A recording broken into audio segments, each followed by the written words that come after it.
What sort of conversations are you having with your clients about retirement? Well, as people approach retirement, they have many questions, some financial and some just personal. So the first question is, do I have enough money for the rest of my life?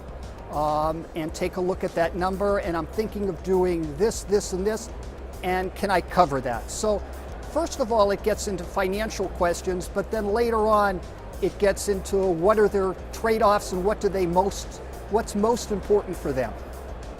And as you review some of the issues that they face, some of the challenges, what are some of the ones that really jump out? Some of the ones that may be most concerning for your clients? Well, the one that's most concerning is longevity. And that is, maybe they're 60, 65 years old, and you take a look and they're going to be for 30, 35 years in the retirement phase, and that to them seems like a very long time, particularly if certain unexpected things might happen that are costly.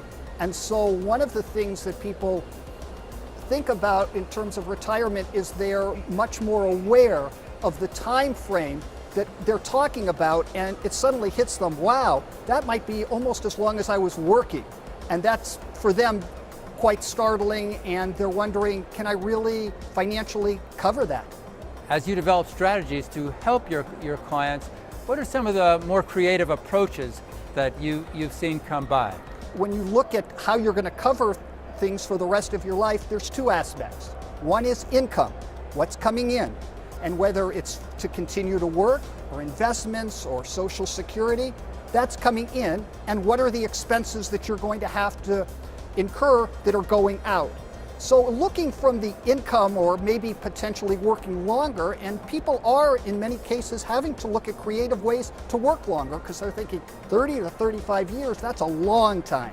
So one example, for instance, is an engineer who also has a background training dogs. And we explored the fact that he lives in a senior community, a lot of people have puppies, he can train them, and that there could be a real interest in not having a wild dog living in an elder person's house. So that was an example of using a hobby, a passion, the need to work, and putting it all together in a creative way.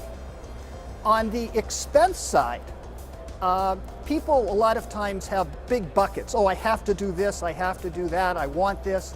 And what we find as people get older, they experience that what is most important to them are not things, but new experiences, or experiences with people they really care about. So it's the ability to have experiences that are meaningful, but not necessarily costly, that can be creative, but they also can be fun. And you don't always have to make a sacrifice to have a meaningful, fun experience in your retirement years.